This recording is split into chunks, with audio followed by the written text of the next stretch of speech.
This is Black Writers Read.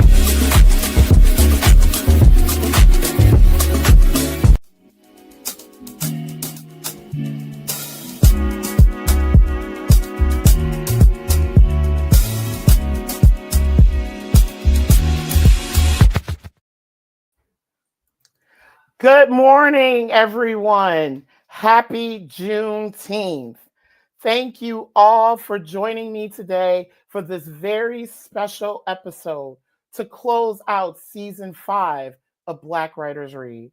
My name is Nicole Young-Martin, and I'm the founder, producer, and host of this series. This is the Juneteenth Cookout, and y'all know what's at a cookout: a great variety of fun, conversations, and good food. So I'll give y'all a minute to grab a tasty beverage and snack so that you'll be prepared for everything that's in store today, because I got a lot for y'all, including about 75% of my voice. Thank God I'm no longer sounding like RFK Jr. So let this party started. Black Writers Read showcases, celebrates, and honors the words, work, and traditions of Black writers from across the country, across genres, across experiences, and across the African diaspora. Black Writers Read is a behind-the-scenes conversation into the craft and what it means to create as a Black author in today's society.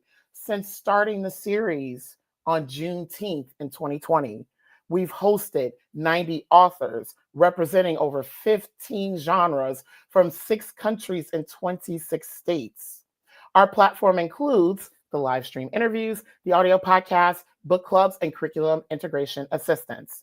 Find us online at blackwritersread.com. We just wrapped up season 5. During this season, I hosted 24 guests, including an all-male poetry theater ensemble, a Reese's Book Club Lit Up Fellow, a Today Show Read with Jenna Book Club pick, a New York Times bestselling author, a memorialist with an ancestor who was pivotal to the start of the American Civil War, 2 documentary filmmakers, an NAACP Image awardee, owners of their own publishing companies, a Pushcart Prize Award recipient, the recipient of the 2023 Black Podcasting Award for Best Literary Podcast. For folks who don't know, I was the recipient of the 2024 Black Podcasting Award for Best Literary Podcast and a Walter Award honoree. I welcome fellow native Detroiters and folks from across the pond living in Spain and England. I hosted authors of genres not previously represented on Black Writers Read, including Afrofuturism, contemporary romance, spicy women's fiction, speculative fiction, spirituality, Christian self-help, and Southern Gothic. Our conversations questioned our own subjectivities as creatives, justified our choices as writers, acknowledged our growths, chiseling through barriers so that others behind us don't face the same challenges, and of course, remaining hopeful in our constantly shifting world, one that continues to erase our histories, representations, and identities. Motherfuckers, Black authors still stand strong for the culture. We've grown so much from our origin story. So for folks who don't know, and I have many people joining me today who maybe knew, what up, doe? So how we got started back in the day. So a week before Juneteenth, which is June 19th, 2020, Mango Mussolini, we all know who that bitch is, announced that he was going to be hosting a rally on Juneteenth in Tulsa, Oklahoma. I don't want to get too much into history. Y'all got Google and libraries for that. Look up why that is extremely disrespectful. I am based in New England at the time. I just moved from Western Massachusetts to Connecticut, where I'm based now, but I work still in Western Mass.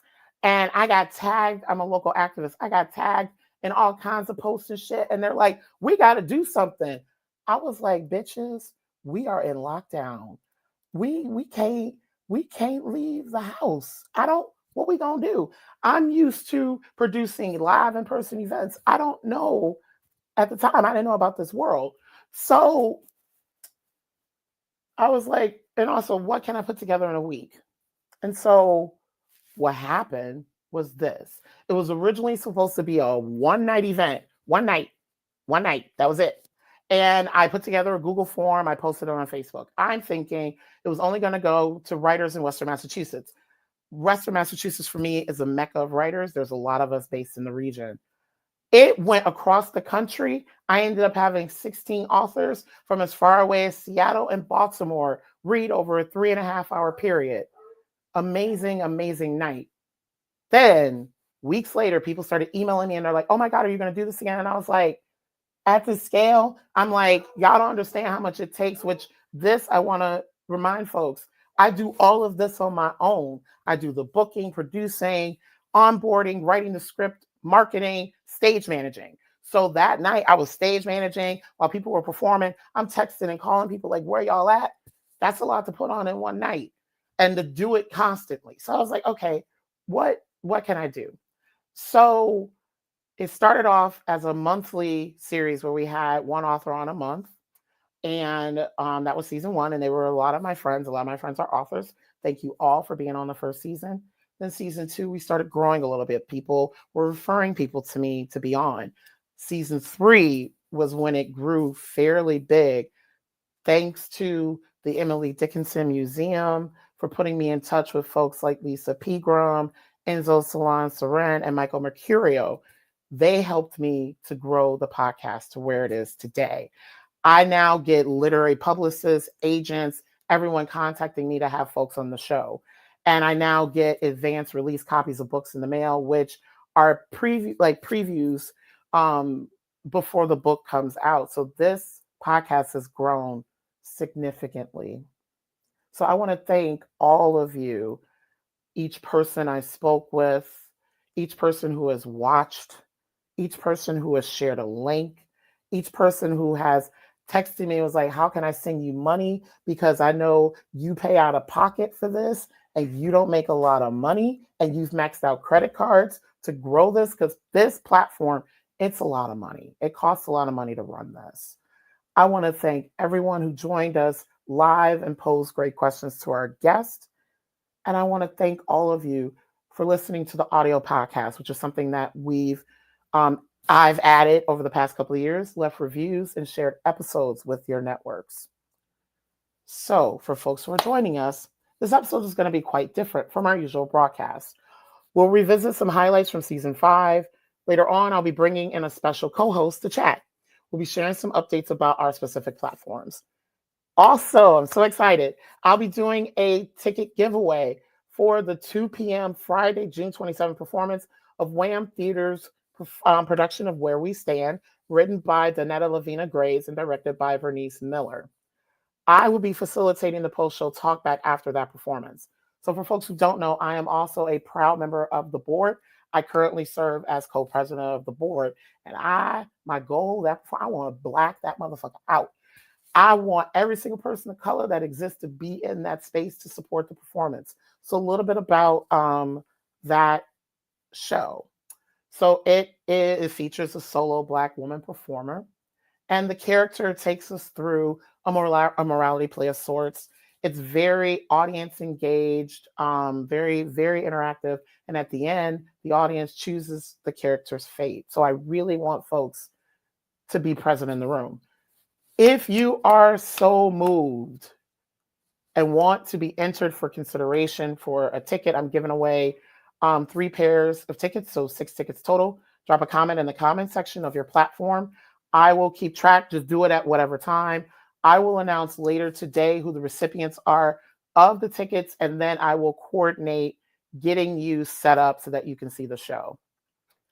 Also, because I love fostering community and facilitating knowledge sharing, I love to hear from all of you. During today's episode, feel free to drop in the comment section any questions you may have for us. I'll also pop in some questions to y'all to see what you'll be up to in the summer, like getting insights on what y'all watching and what y'all reading. So first off, I want to kick off with some highlights from season 5. These are some of my favorite conversations.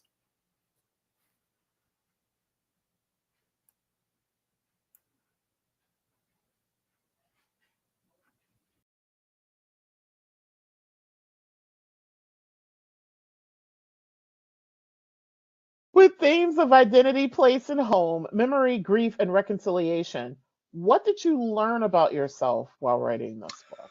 Oh my God. Well, I'm kind of a cunt. I learned that. Ooh, Is that okay to say? Yeah, I'm kind of a yeah. dick. Um, I'm kind of a bully. I'm kind of a jerk, and I will write about you. Like I will write how I feel. Um, Yes. yeah. I guess the main thing that I learned about myself, that I mean that was big, was that like when I was excavating these emotions, because working with my editors, they were clocking me every time I tried to hold back. They're like, "Yeah, I don't. You're holding back. What did you really feel though? Yeah, Mm. you're not really describing how you really felt though." And it was in that excavation of the like, why do you feel like that? Yeah, it's because you're kind of a cunt. That's why you feel like that. You're kind of an asshole. That's why you feel like that. So you got to realize that stuff about yourself, and the writing becomes truer. It becomes thicker, richer, because I'm not afraid to say it. I'm like, say I felt comfortable saying the things that I said about my family because I first said the things that I said about myself. Yeah, the biggest thing I learned about myself is I'm kind of an asshole. Which, Damn. hey, you got to know so that you cannot do that, so you cannot be a jerk. So I'm, pour, digging apart these feelings, unraveling these feelings, and I'm seeing this common thread of like, well, you're kind of being a judgy dick. And speaking of Jesse and storytelling devices, one of the things that I love about, one of the many things I love is how you chronicle time. Jesse's journey is chronicled by day, similar to journaling and self reflection, and is Mm. told through first person narrative. Can you share with us why these particular style choices? Yeah, that's so interesting because you're the second person who asked me that in an interview, and I didn't realize. And she loved that. She loved that because she felt like she. So first person is easier for me to write when I'm writing historical fiction because it makes me feel like I'm the person. And it's really interesting when I'm reading historical fiction and it's in third person, I feel a little removed.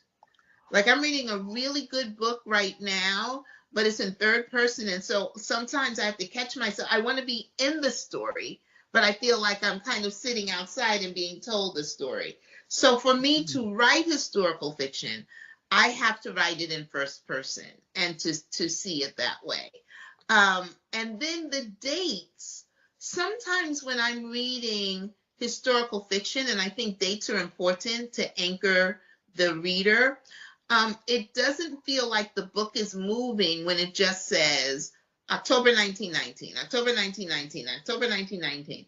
But if I put down Thursday, October 9th, 1919, and then the next chapter is Wednesday, October 15th, I feel like I was helping to give people movement. So I even liked including the days because most people don't include the days. Somebody did tell me that was distracting because she said she felt that when she saw the days and the dates for the first time, she thought it was going to mean something.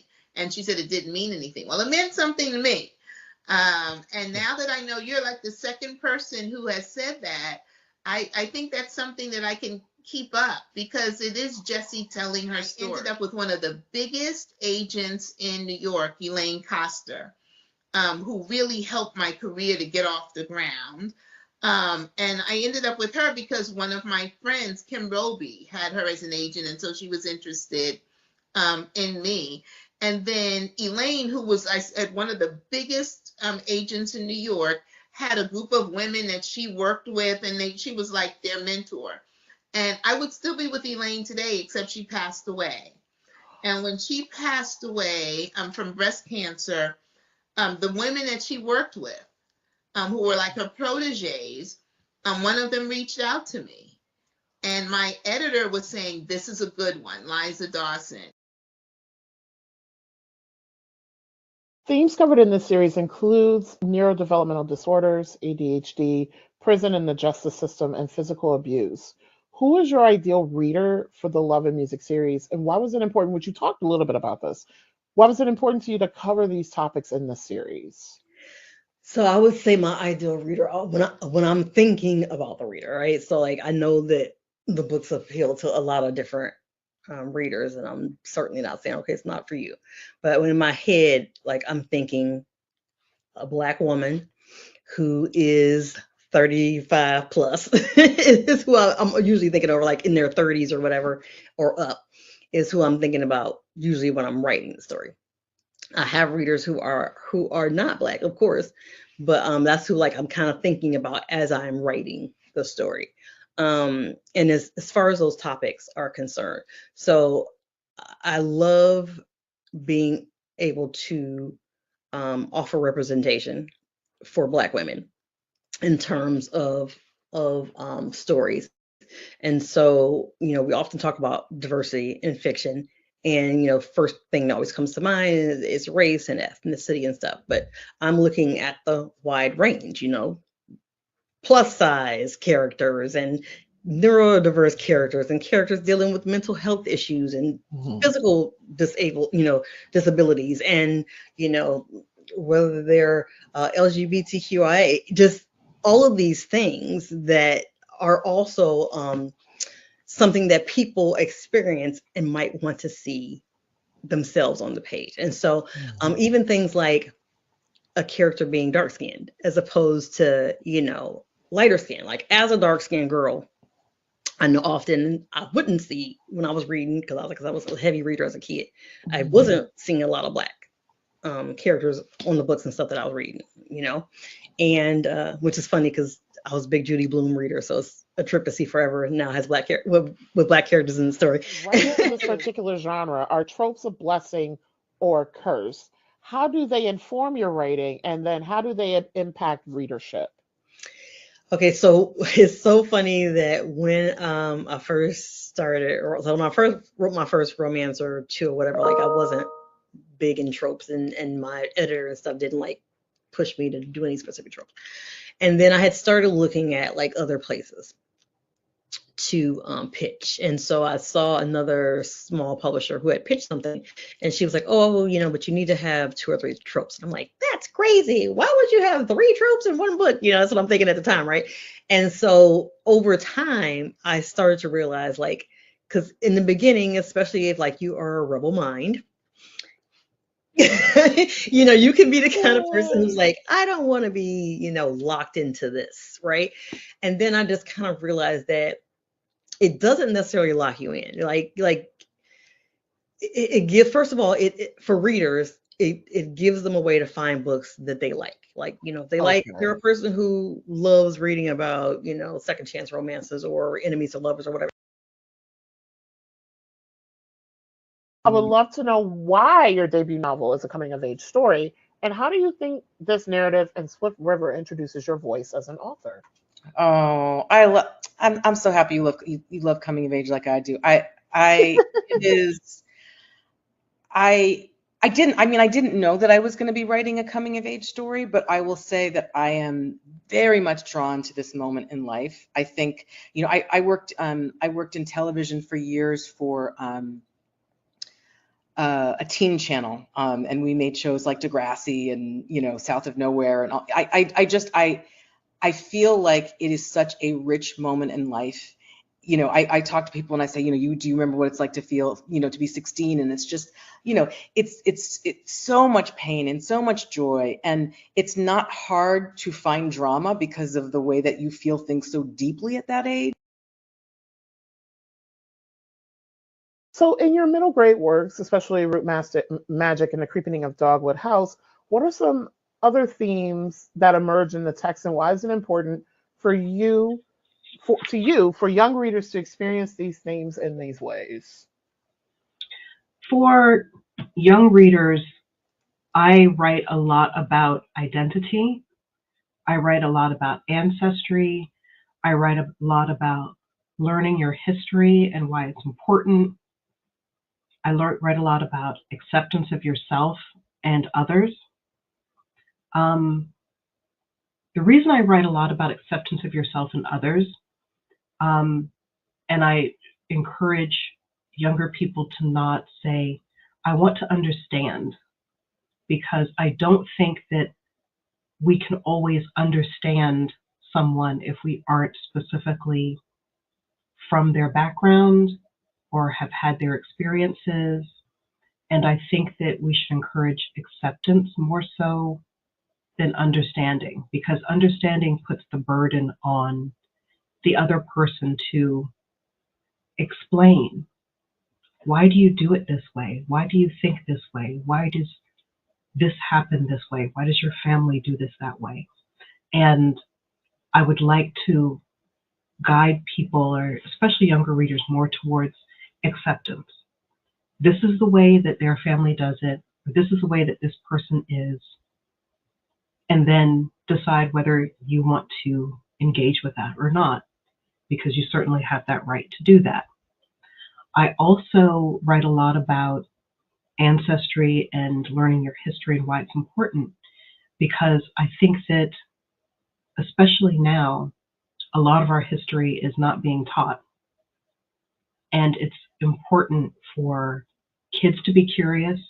It's important for parents and grandparents and other adults in their lives to say, this has happened in the past, or this has happened when I was your age, and this is how it was handled, whether that was good or bad, so that they don't feel like they're alone in their experiences. They don't feel like they have to reinvent the wheel every time if they have an issue or a problem. Because I think younger people have this tendency to think, you're old, you don't understand what I'm going through. Your life was super, super different a million years ago when you were young, and none of those things are relevant now. And it isn't true. So many things are cyclical. They may look slightly different. They may be digitized. They may have more immediacy. They may be more lasting. But a lot of the things that kids do have to deal with now, they can learn historically how other people handled things, what your parents, your grandparents, what life was like in the past, so that they can, the term is Sankofa, so that they can actually go back in history and take what's important, take what's relative to them, and bring that forward to help encourage them in the present.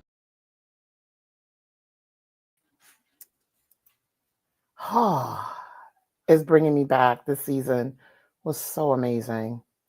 I'd now like to welcome our special guest co-host. I've been on her podcast, and for those of you who subscribe to the audio podcast, you'll recognize her voice.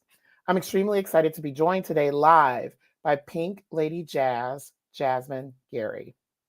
Jasmine Gary is the founder and lead producer of Pink Lady Productions, a production company specializing in podcasts, founded in 2019.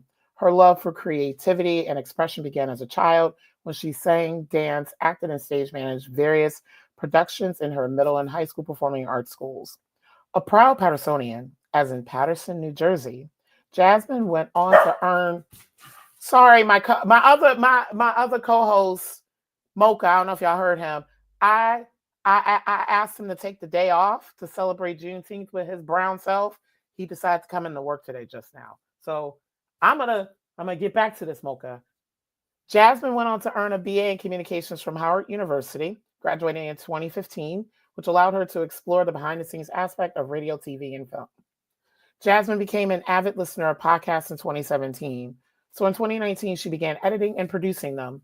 While developing Pink Lady Productions, she realized a gap in the representation of queer entrepreneurs and women of color in the podcasting world, hence why we work together so well. Both in front of the microphone and behind the scenes, queer entrepreneurs and women of color and their stories continue to be underrepresented. So the mission of Pink Lady Productions is a simple one: to take on the role of producer so that artists can focus on creating and telling their stories. Jasmine is the host of 2 podcasts.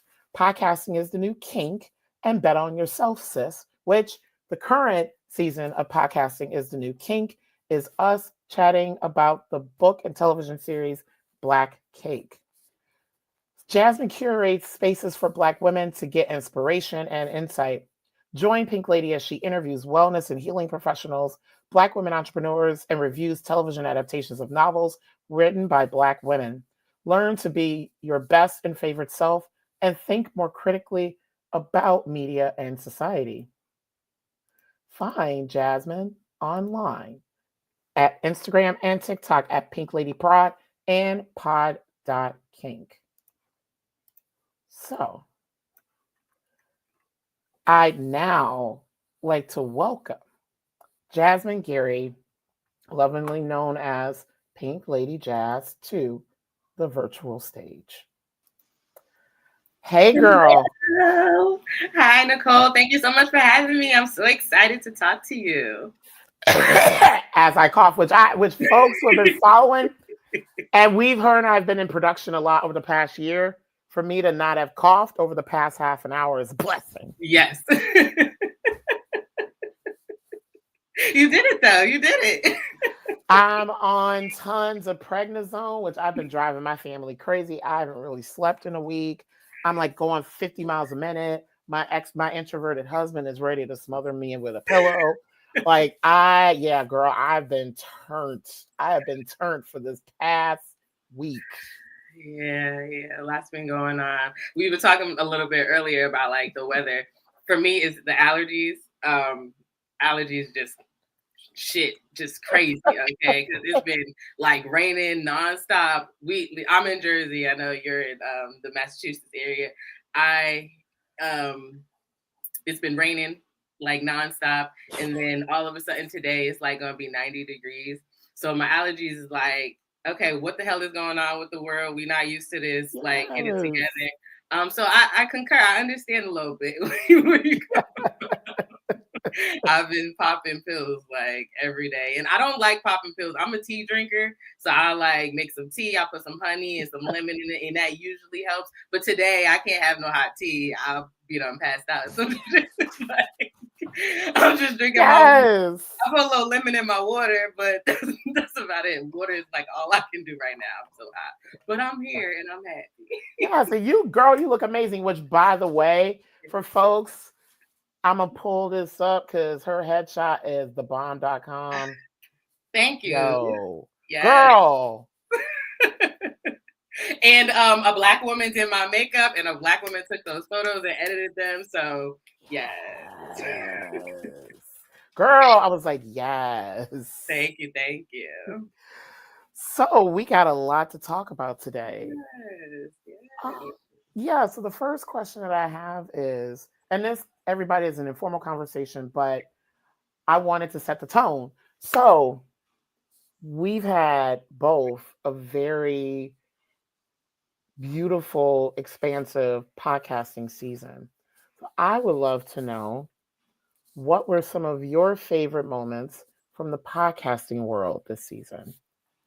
So I'm going to start with my favorite moment is the launch of my podcast, the new podcast, Bet on Yourself, Sis, which Nicole, I've interviewed you for. Your episode wasn't released yet, but that'll happen soon. So I had been thinking about creating this space for a long time. And so I interviewed people on podcasting as a new kink, but I wanted to like separate the spaces. I wanted to create a space specifically for Black women entrepreneurs where we can go, like, we can get insight. You can hear some, some problems and some success stories. You can relate on a different level, right? Like, I just really wanted to create that space.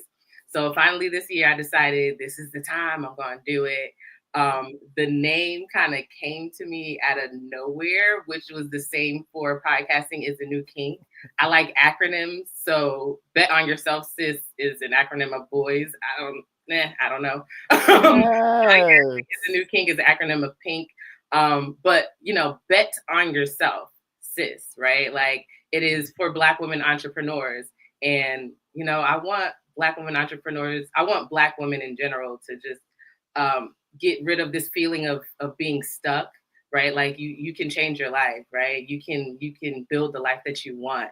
And hopefully the podcast will help you do that or inspire you to do that, give you some insight or whatever. So yeah, for me, that was it. My favorite highlight And to all of my guests, and I know some of you are joining us today, thank you for being on. My favorite moment was the first interview that I shared in the retrospective. Brianna Reeler and I, we had so much fun. And I wasn't really expecting that interview. Because, of course, like when I'm onboarding people with her, I was talking with her literary publicist the whole time. So I didn't meet her until that day. So she's based in Portland, Oregon. She's a journalist. She writes a lot about the cannabis industry out there and things like that. And I read her book. She's the one who has the ancestor, Dangerfield Newby, I think his name was, who was pivotal in starting the American Civil War. He was with what's his face in Harper's Ferry, and he was one of the ones that I think was first killed. And so, given that history, I was like, and I was reading a lot of her stuff, and she's so amazing.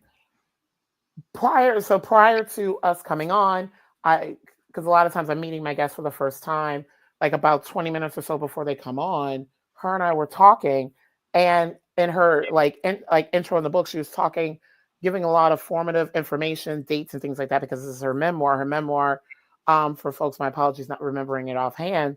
It's literally about her because she grew up, she's biracial, and she grew up white passing until her grandmother told her about this ancestor. And then she used this time to find her Black identity. And I was like, wow, I can connect with that. And then it was giving dates. It was like October, blah, blah, blah, blah, and all this stuff. We're both Libras. We both have suffered major loss, our moms dying. And so before going on air, we had a chance to really, really talk and really, really bond. And I was like, girl, are we related? Because also, as you've seen, our personalities are very similar. We're very outspoken. And she asked me before going on air, I believe, like, can I swear? And I was like, girl, yeah. And so that's why we got the interview that we got. And I literally, when she was like, I am a see you next Tuesday, I was like, I had to take a deep breath to not lose it on air. And there goes my other co-host again, Mocha. Hey, Mocha. It's not brown. I don't know if y'all can hear him, but I'm like, it's not Brown Dog Day.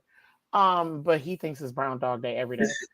But and thank y'all for joining me in my home. But like, just how real she was, made me go, yeah, like I can be a little bit more liberated. I can be a little bit more free. So like how I've realized how I interview relaxed a little bit since her episode. She was earlier in the season. So it was, oh my God, that moment was so much fun.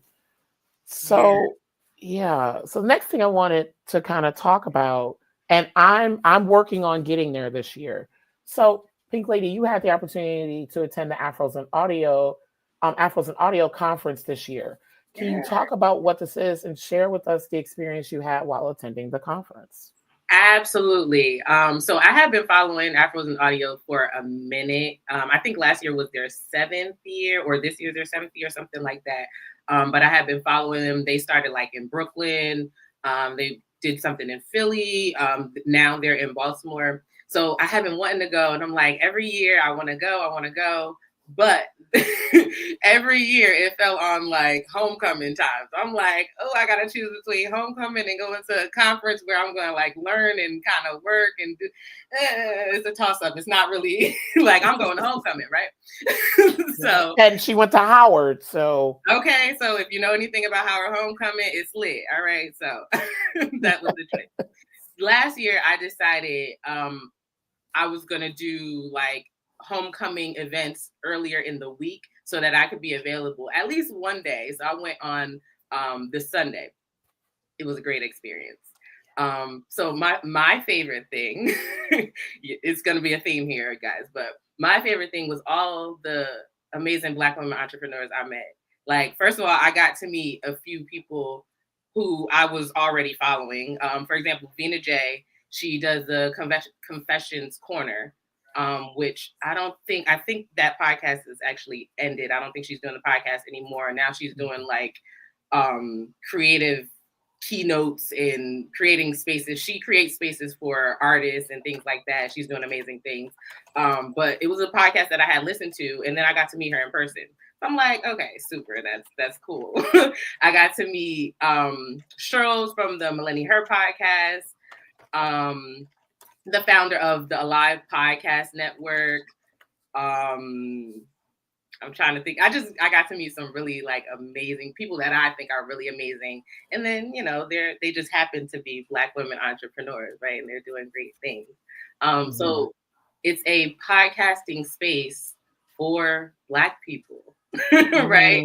I don't know of any other space like that exists.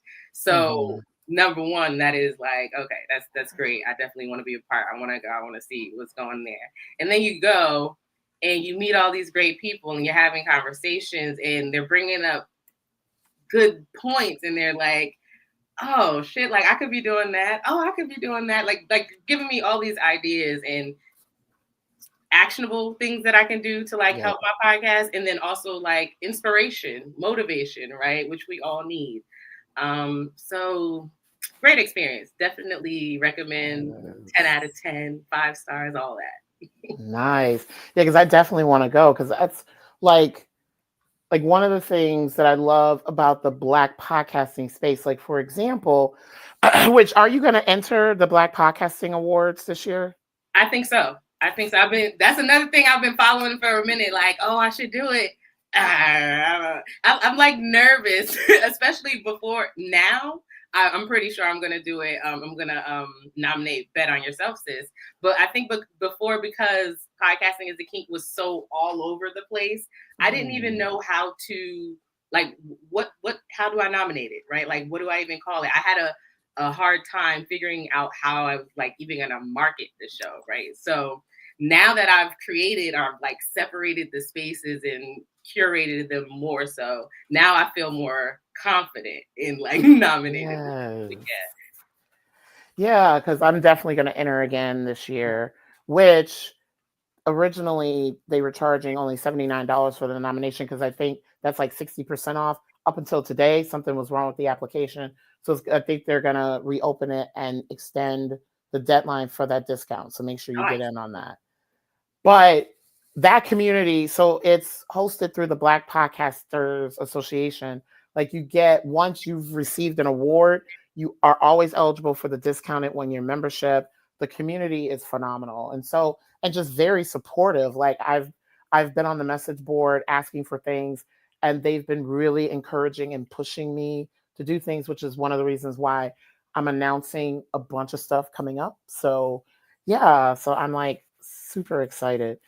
So next up, we both love books, television, and movies. I would love to know what book, television show, or movie that we, watched this year that we absolutely loved and want to recommend to others. So, Jazz?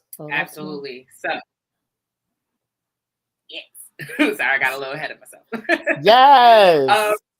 So this is one of my favorite books. I read it for the first time like 2 years ago, I think. And I read it every few years when I feel like I need a like refueling of it. So it's The 7 Necessary Sins for Women and Girls by Mona Eltahawy. And I'm just going to go over what the sins are. Anger, attention, profanity, ambition, power, violence, and lust.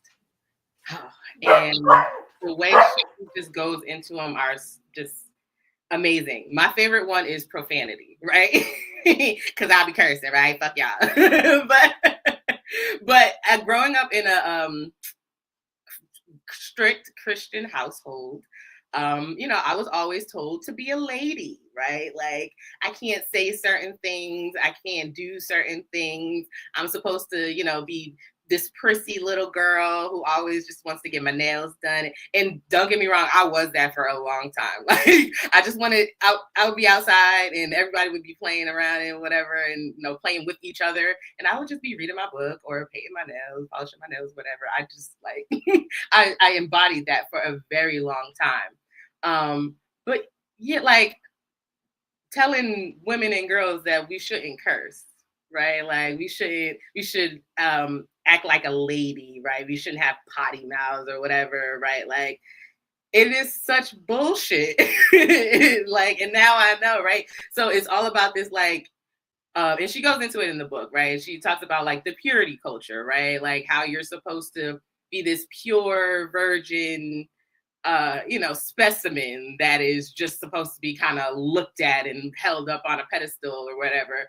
But that is not even the actuality of people who are like, who create these pure and like virgin lives for themselves, right? Like that doesn't stop them from being abused. That doesn't stop them from being raped. That doesn't stop them from anything, right? Like men still control the world that we live in, right?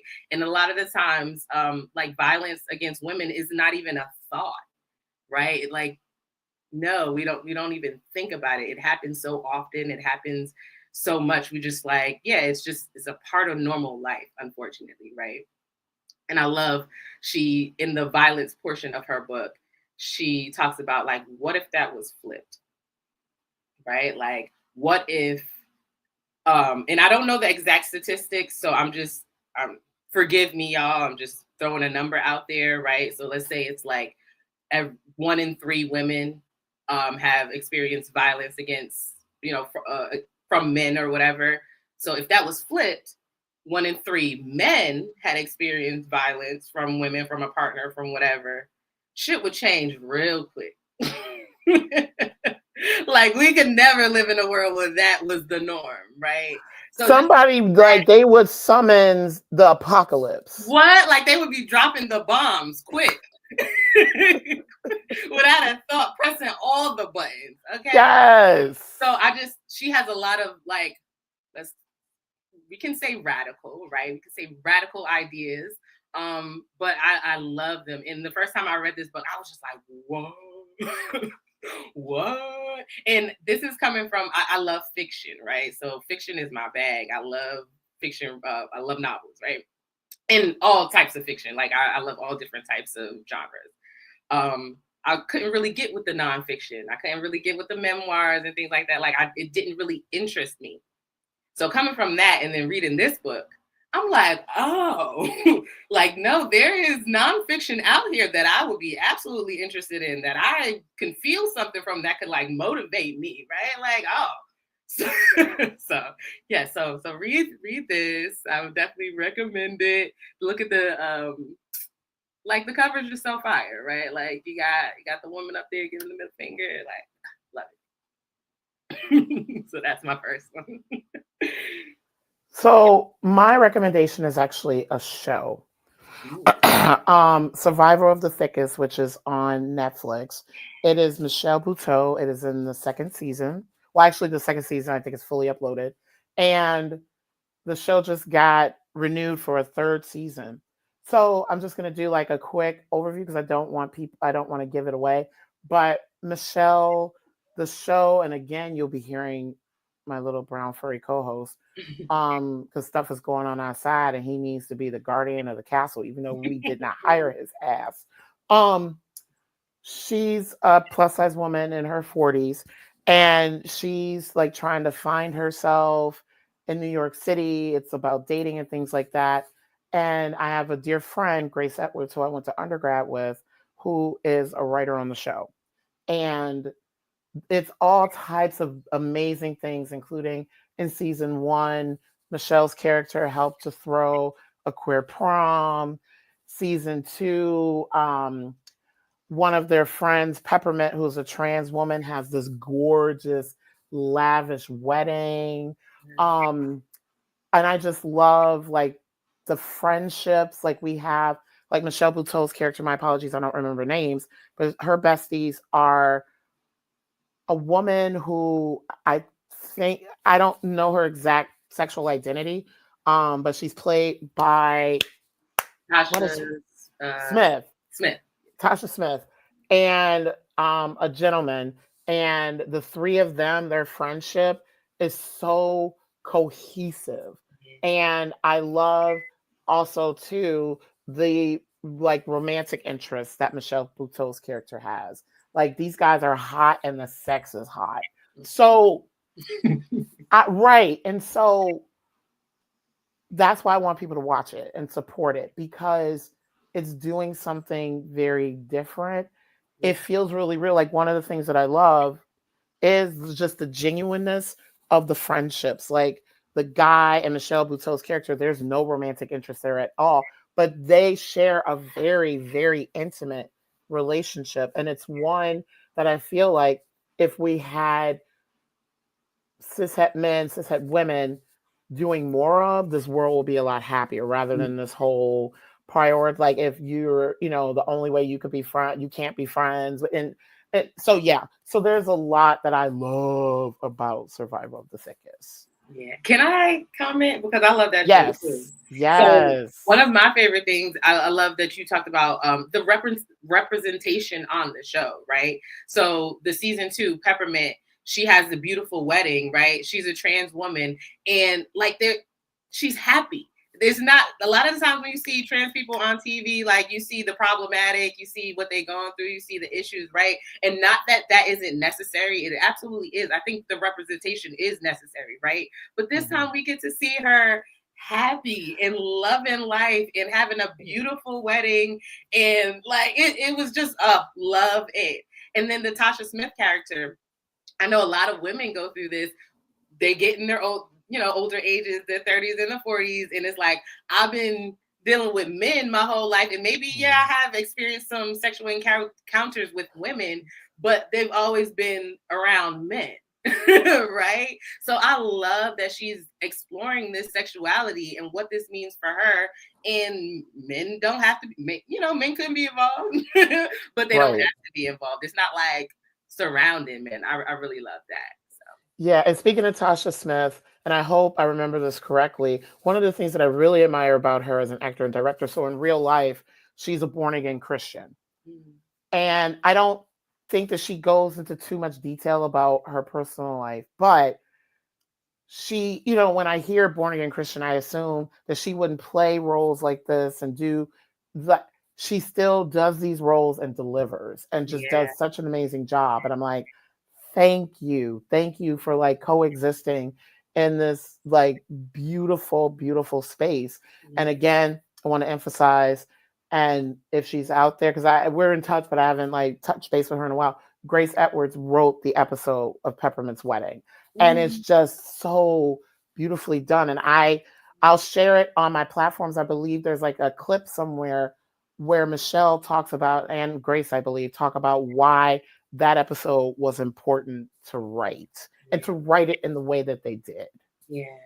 Can I just say one more thing? And this is of all your time. But I love Tasha Smith's character is she's like the big boss bitch friend, right? Yes. So, and I love that. And there's one scene where the male best friend, I can't remember what he's trying to do, but he's like bigging himself up, and he's like trying to like, give himself the motivation and inspiration to do whatever he needs to do. And he's saying it in the Tasha Smith character's voice. Yes. I remember that episode. I love that because he was like, whatever it was, he's like, yeah, well, this is this and this is this. Yeah, you good. You got this. You don't need to sweat, like things like that. Oh, I remember that. I remember the scene. It was him and Michelle Buteau's character, and she needed to confront Tasha Smith's character on something. And he was like, I can be her. Let's rehearse. They were working together. Yes. Yep. Let's rehearse you talking to her.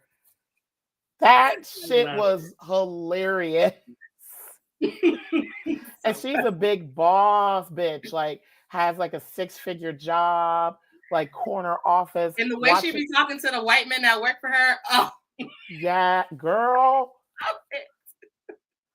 Girl. Okay, that's it. Yes, but thank you for that. And speaking of, I think this is a great moment to me and my funky drum roll in the background. We are now launching CoCo and Pink Lady Jazz's Pics. It's going to be our quarterly reading and watch list, sharing in the style of Oprah's book club. We now would like to share with y'all our summer entertainment list. So, Jazz, Yeah. if you Okay, would like so to I will share start with the book series that I'm reading. Oh yes, Children of Blood. Yes, Children of Blood and Bone by Tommy Adeyemi. Yes. Oh my gosh. So what I love about this book, and it is a series, so there are 3 books in total. I've only read the first one so far, so the second and third will definitely be read over the summer. Oh my gosh, it's an epic tale of like a little Black girl, pretty much. She's not a little Black girl. She's like, I don't think they go into her age. So she might be like a teenager, young adult around that age. But she goes on this like epic quest to bring magic back.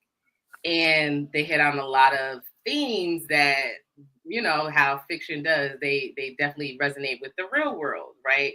So the people who do magic are the magi, and they're oppressed by the people who don't have magic and by the kings who rule.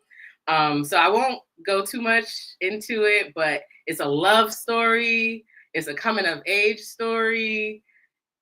It's just really, really good. And I would definitely recommend Children of Blood and Bone. The next one is it's on my nightstand, so I'm not sure what the title is. I can't remember, please forgive me. But the third one is Children of Anguish and Anarchy. So there's one in between. But yeah, definitely check those out. I'm excited. I'm going to be reading them this summer. Okay, Get Millie Black. Get Millie Black is on HBO. When we're talking about representation, this show does an amazing job of it. So Millie Black is a Jamaican officer, a police officer in Jamaica. So she starts off in England, I believe, and in the UK, but then something happens and she has to go back to Jamaica, and like all hell breaks loose. So she's on this case, and it's supposed to be like a simple case, and of course it turns into a lot more, and it's about like human trafficking and all this crazy stuff.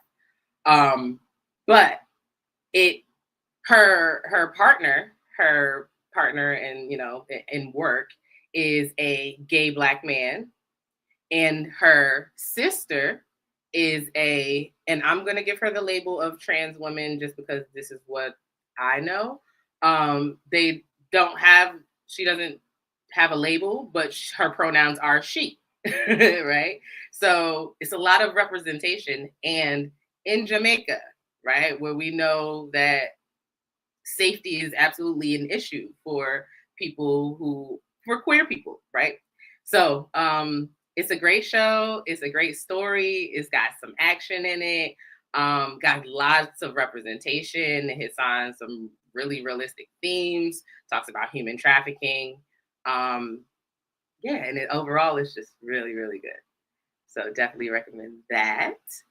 The next one, Behind Her Eyes on Netflix. Okay, I just think this is a perfect example of a thriller in my eyes. So it's about a woman who she's recently divorced.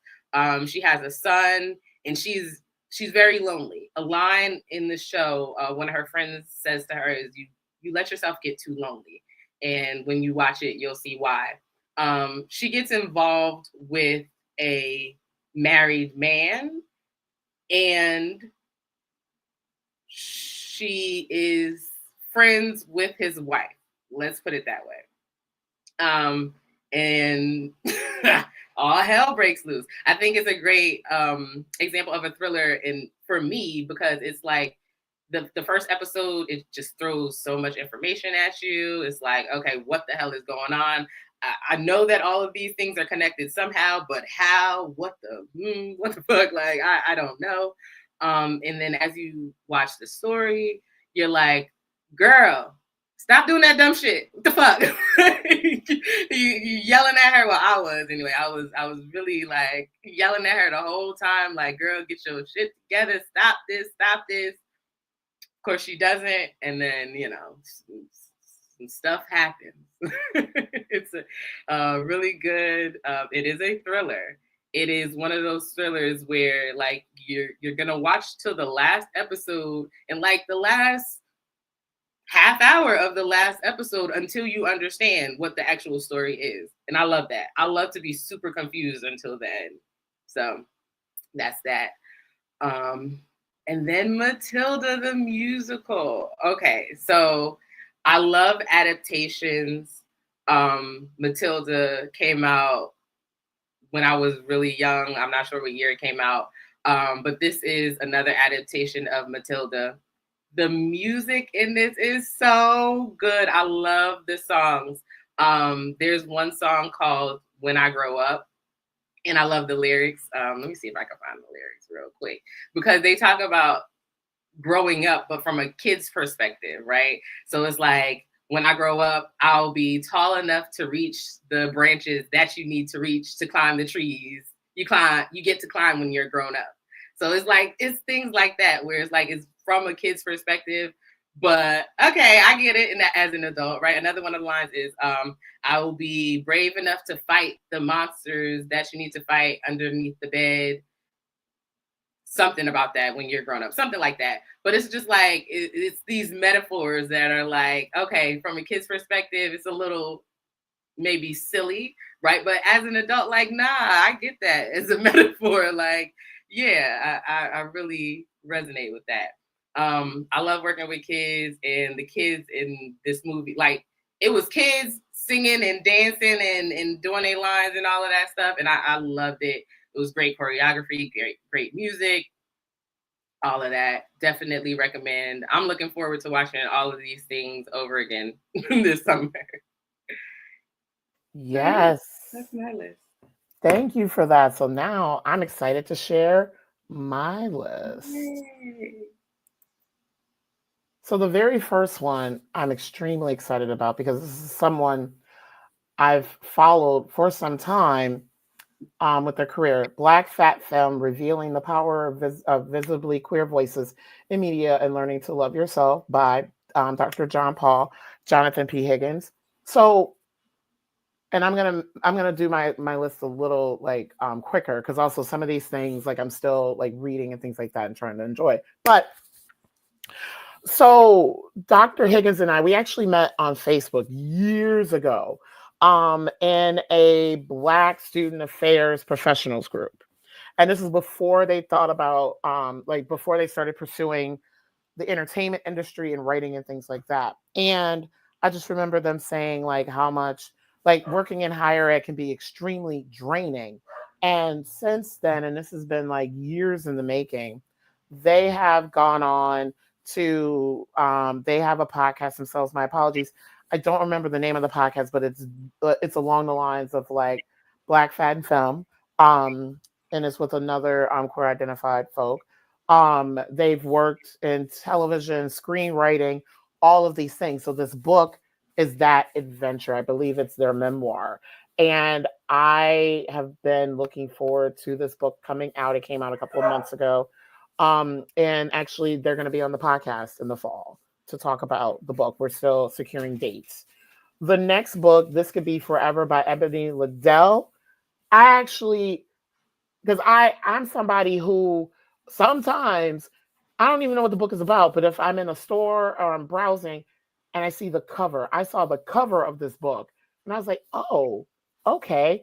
And then I looked up the author and I was like, oh, okay. I'm gonna look more into that and read that, which I will be making our Pics list available on social media, and I'll be sharing more information about each of these titles. The next one I'm really excited about, Psycho Pomp and Circumstance by Eden Royce. She was on this season. She is a Southern Gothic author. originally from South Carolina of the Gullah Gulchi culture, and she's now based in England. She writes Southern Gothic, historical fiction, speculative fiction, and this is her forthcoming adult novella that is coming out in October. I actually have an advanced release copy of the book, and I don't, my apologies, I don't have it on me, but look on social media, I'll be posting it. The cover of it is gorgeous, but it's about I think it's like post-Reconstruction era, or maybe a little bit later, like early 1900s, in the South. And my apologies if I get this correct, Eden, if you're watching. Because again, like my brain is jarbled because of the prednisone. And she is from a very well-to-do Black family, and she's coming home to bury her father. And so it's like Southern Gothic, historical fiction, all of these things. And we actually talked about it during the interview. So go back and watch her episode. And it like her writing, because she writes.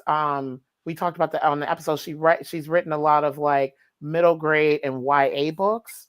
And on the episode, she talks a lot about the subjectivity. She writes from the second person narration. Like I just so admired her work, and I admired our time together on the podcast. And I'm so, out of all the books, I hate like prioritizing, but that book is my priority because of how much I love her work. The last book that I'm going to be reading this summer is Can't Get Enough by Kennedy Ryan. Kennedy Ryan, for folks who don't know, she is a Black woman romance author, like extremely popular. Like everybody does book clubs. She always makes New York Times bestseller list. And I've always wanted to read her work. Like I've seen her interviewed. And because of the types of characters and things that she writes, and I am now like dipping my toe into romance, which, by the way, Black romance, y'all, there's a big conference every year at the end of May in Atlanta that's on Black romance. It's called the Black Romance Book Fest. And when I met, I had on Reese Ryan, who does contemporary romance. She was in the clip as well. And we talked about it after we got off air. And I was like, oh my God, I'm going to go, because she was there signing. And I go to the website, and our interview, I think, was like in March. The conference was already sold out. And I follow it on Instagram. It's huge. It was like thousands of people there. Jasmine Gary, who's one of my favorite Black romance authors, was there. Tia Williams was there, all big names. And one of the things on the website, because I didn't realize this, romance is a really big category, and there's like 40 or 50 subgenres. Like contemporary romance, which is what Reese Ryan does, is a subcategory. And so I was like, I want to, get more invested in romance. One, because I like how romance shows our joy. And I want to experience that. And then also, excuse me, many representations and a lot of my headphone came out. Which in a lot of like so a lot of these authors are mainstream, published with the top 5, but because of how they center Black experiences, they're doing something a lot different than what a lot of mainstream film and television are doing with regards to romance and centering Black experiences. So I am extremely invested in this book to read this summer. And there we go, because I was trying to figure out, I'm still trying to learn how to like do certain things. And lastly, the thing that I'm going to watch this year, which I was telling Pink Lady before we got on air, I got tickets to Gypsy. Gypsy is going. So I've gone to Broadway before, but it was for plays. This will be my first Broadway musical. Like I've seen Broadway musicals on tour, and I've always loved Audra, which I love that we can call her by her first name. And everybody knows who she is. Yes. I've always loved her. And I was this year, and I talked about it on social media. this year I purposefully watched the Tony Awards. So folks who don't know, my first artistic experience was in classical music for like 20 years, but then my next one is theater. So my home is theater. And for the longest time, I could not stomach musicals. In undergrad, I would stage manage and like work with the orchestra pit and music. And I was like, oh, I can't. And over time, I've grown to like musicals, and that's how I got introduced to Audra McDonald. And of course, she does Gilded Age and all these things. She's such a talented actor. So this and typically I would watch the Tonys every year, but the past couple of years, Broadway has been kind of This year, y'all, like there was so many amazing things on Broadway this year. Of course, I'm going to see shows in a couple of weeks, but because I read Playbill and all these things and I teach arts management, I'm in the know. And there was so many great things on Broadway this season. So I watched the Tony Awards. I got me a charcuterie tray. I did a little setup for myself. I watched, and they had like each best musical or best revival of musical nominee perform, and she performed on behalf of Gypsy. And for folks, if you have not seen her perform, please go find it. And from watching that, I was like, I need to go see Gypsy. And then I was like, I'm unemployed, right? Kind of unemployed right now, and I'm not making no money right now. And I was like, okay, can I afford this? So I was like, I'm gonna slap it on a credit card. I'm gonna get the cheapest tickets possible. And then my brother and I were gonna go. We finally picked a date to go.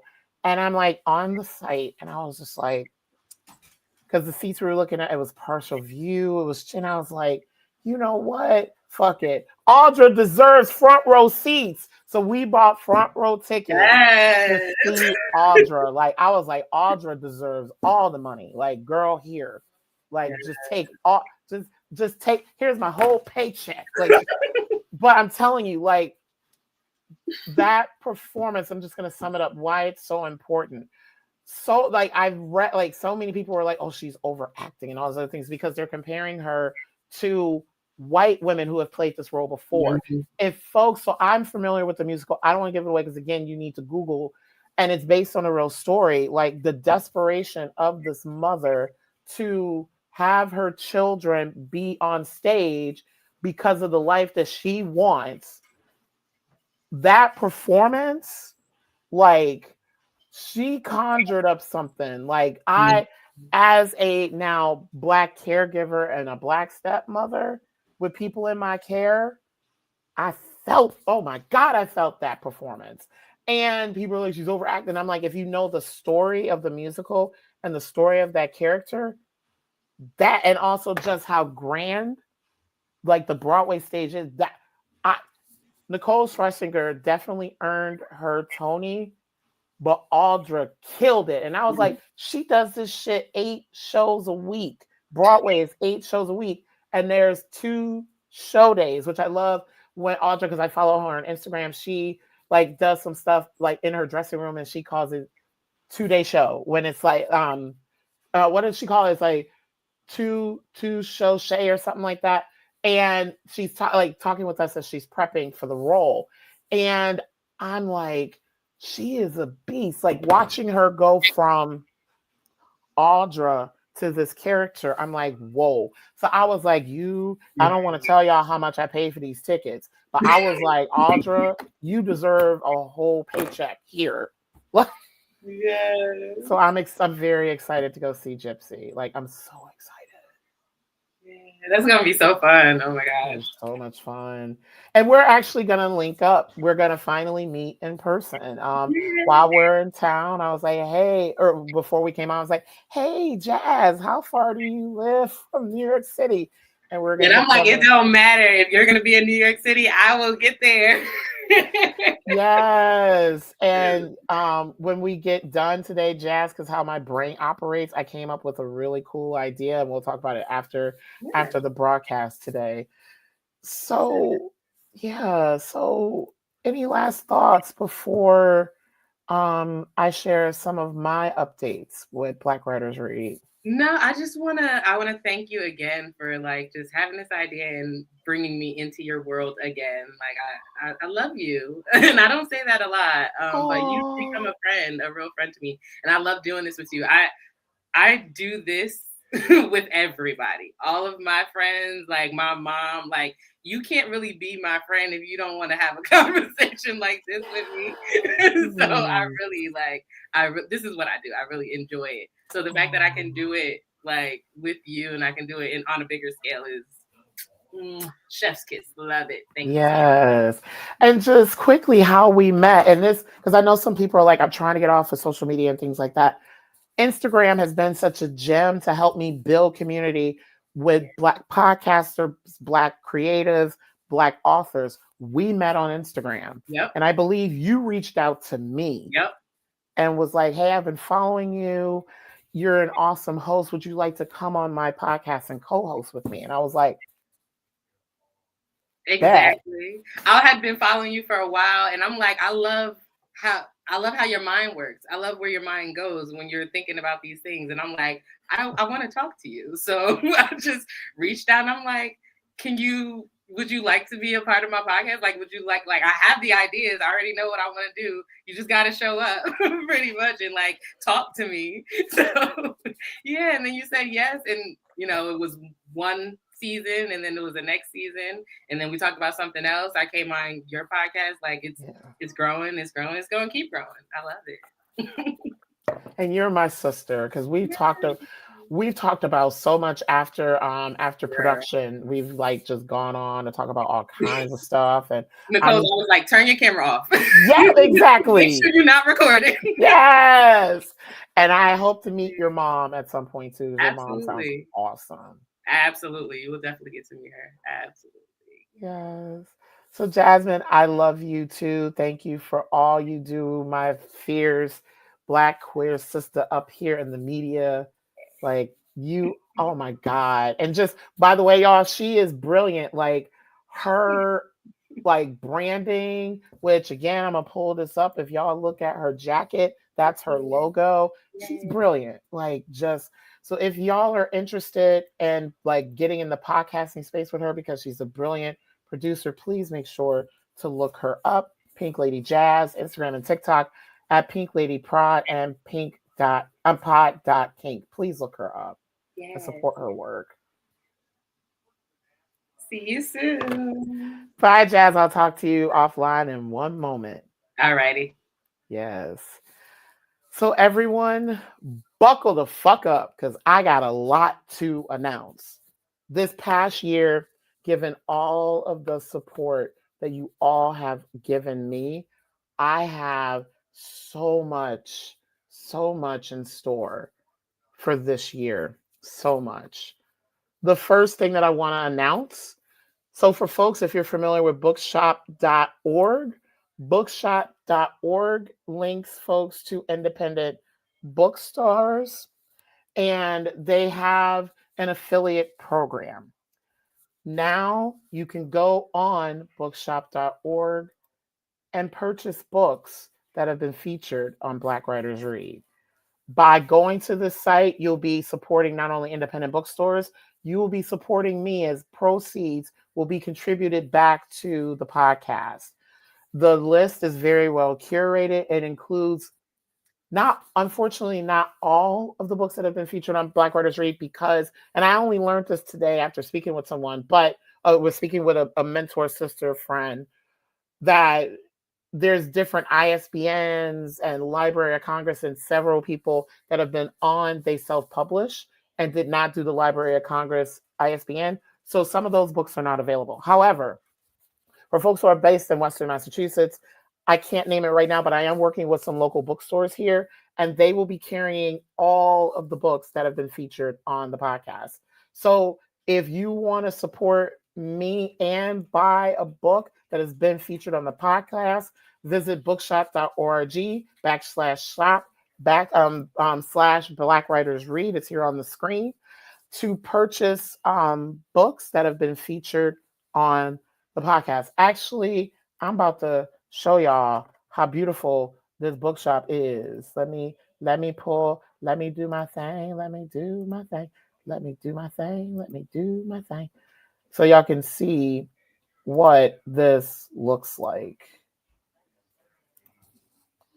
So this is the bookshop. You go to the link and it takes you here. And I've curated books, and I'm still, because there have been so many authors on with so many books, I'm still uploading. So it's curated currently by genre. So we have adult novella, children's picture books, fiction, LGBTQIA, memoir, middle grade, nonfiction, poetry, the poets laureates who have been featured on Black Writers Read, short story collections, and because I'm an educator, the books I teach. So you'll be able to kind of get a sense of my world and the space that I use in higher education. The second thing that I want to share with folks is, because I got a lot to announce. I am officially launching a Black Writers Read Patreon. This is a way to support the podcast and also become more deeply engaged in the community. So what's going to happen with this Patreon, and for folks, I'm going to pull this up now so you can do your thing, QR code here. So this Patreon, I think, is going to be really cool. You can support as low as $5 or as high as $25 a month. The $25 a month gives you an opportunity to sponsor an episode. And what that, I think it's like $25 to $50, and what that looks like, your name will be branded on it, or your company will be like, blah, blah, blah, presents Black Writers Read, or in collaboration with. There's all kinds of perks, including one of the perks I'm really excited about with the Patreon is, starting in January, I am going to publish an online literary magazine of writing written by folks of the Black Writers Read community. So you don't have to be Black to contribute. I will be in the Patreon setting posting prompts based off of interviews and books that have been on the podcast, and folks can write based off of that and submit their work for consideration. Also, some other perks I have include, you can submit a question for me to ask on air of our guest. And lastly, this perk is really, really cool. You can help me fill up the Black Writers Read bookshelves. So for folks who don't know, because I am an educator, I've started bookshelves at several community colleges in the New England area, including Holyoke Community College's El Centro, Bard Micro College Holyoke, where I teach, and Connecticut State Community College of Snuntuck Campus in Enfield, Connecticut. Students and community members can go to those libraries and check out a book that has been featured on the podcast. So if you contribute via Patreon, that money will be used to go to purchase books. I am now able to announce as well, I will be starting a bookshelf at the Lava Center, which is in Greenfield, Massachusetts. So for folks, it is an amazing, very enriching, I like to call it, like a friend of mine called it, the living room. We went there for an event the other night, and I've done some events with them, but they do literary arts. They have a film series. They have an art gallery.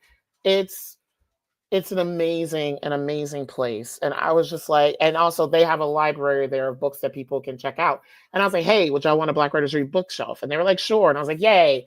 And then I have one other bookshelf that I am finalizing right now. This is going to be really, really big. I can't announce it right now, but once I am able to, I will be posting it on social media. So make sure to capture this so that you can join that community. The next thing, and this is something that I have been working on for years. So everybody's like, Nicole, you do so many brilliant things. You have so many levels of expertise. And my tax accountant is going to be really proud of me today for this move. But when I go into him, I'm right now just an individual. I don't have an LLC and he is like, girl, with your business expense, I'm gonna need you to LLC this. And I'm just like, I don't know what to package it under. And so today I am launching Lit Really Speaking. Lit Really Speaking is a play on literally speaking. And this is going to be a boutique literary like engagement service. My podcasts are going to fall under here, including Black Writers Read and Creating in Color. Creating in Color for folks. I did it a while back. I'm going to reintroduce it this summer, and it's going to be an opportunity to talk with BIPOC artists across everything. Also, too, this will be my speaking engagement platform. My book clubs are going to fall under here. I'm hoping to bring on, see, there's my co-host again. I'm hoping to bring on other podcasters and content creators to exist in this space. And then also curriculum development and engagement will be in the space as well. And for folks who don't know, I've been working with colleges and universities locally to integrate books that have been on the podcast. Oh, Mocha's in the background, y'all. That's my co-host. Say hi to Mocha. Hey, Mocha. Everybody can see your ass. To bring Black Writers Read books into classrooms. So I'm really excited about this.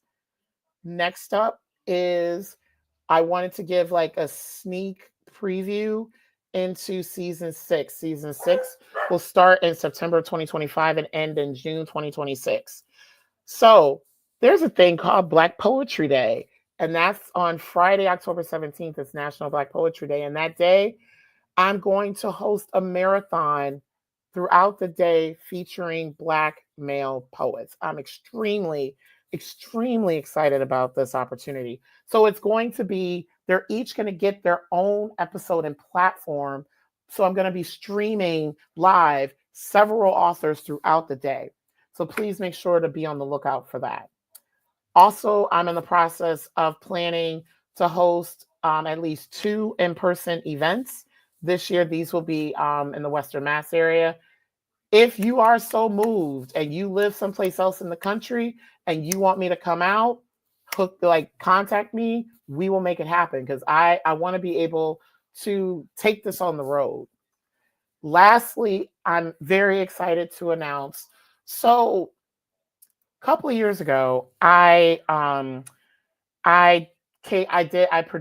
self-produced a spoken word album called Input, and it is a deep reflection on my experience growing up in Western Mass. And what I mean by growing up, I moved out here after my first master's degree. I was like maybe 26, 27, and I'm now in my mid 40s. And I grew up a lot in this damn area, including meeting my now husband and moving my brother out here and all these other things. And the album came out about 5.5 years ago.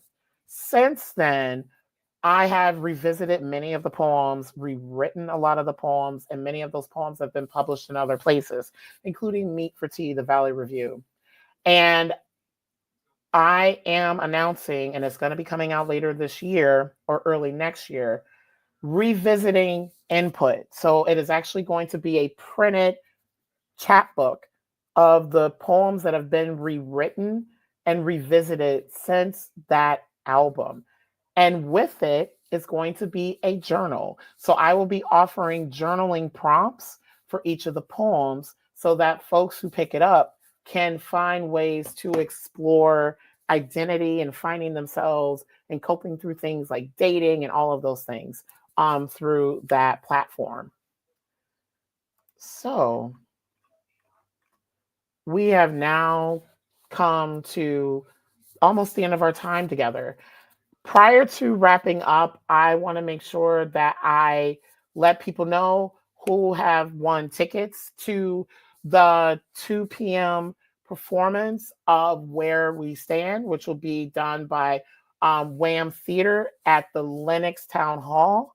I gathered all of your I've gathered your information because I know, like, because of how tight the community is. And also these are people who have heavily supported me. I know y'all, but for those who don't know me, the names that I'm going to announce, I'm going to share my email address. And if you can email me, I will connect with you all to get you your tickets. But the recipients of complimentary tickets to join me on Friday, June 27th at 2 p.m. are Gree, Crystal, and Sembrit. So please email me at blackwritersread@gmail.com to coordinate getting your tickets and to coordinate getting you to the performance. So I will be back here, kind of, on Sunday, June 28th at 5 p.m. with my summer series, Creating in Color. I'll be chatting with the actor who is the featured solo performer in Where We Stand, D. Collin. So please join me back here. I'll be on the same platform where you are joining me from today, Facebook or YouTube. I'm going to be posting information on that shortly, but this is going to be my Creating in Color, which is a little bit different. So I'll be talking with D. Collin about her work with the show, and also she's a poet and performer herself. So I'll be talking with her on Sunday. And so for tickets to the show, if you are in the region and you are so moved to join us, please, please, please, please buy tickets at whamtheater.com for the show Where We Stand. So we have come officially to the end of our time together. Thank you so much for joining me for the cookout, for the Juneteenth cookout. I also wanted to make sure for folks who are local, because there's a lot happening in the area, including some events I'm going to be going to this evening, and I will be writing and posting about it on social media. So I wanted to give you all this. Given the times we're currently existing in, I want to leave you with some words of wisdom to keep close to your chest as you venture into this world. As I am as the host and producer of Black Writers Read, I'm about to be a Black writer who's going to read her work. I would like to leave you with, at the end of it all, tomorrow there might be something. Next week there might be nothing. Next year you might be somewhere. Yesterday, was there really anything? Tonight, we could be anywhere. Within hours, we won't be here. Within minutes, we will be sure. Within days, tomorrow will be here. Next week will be here. Next year will be here. But just yesterday, there was really something. This minute be here. Tonight be somewhere. Today be someone. I'm trying not to cry. I can't believe I made it. Thank you so much for celebrating 5 years of Black Writers Read, and more importantly, for ensuring that Black authors continue to matter. I will see you in September.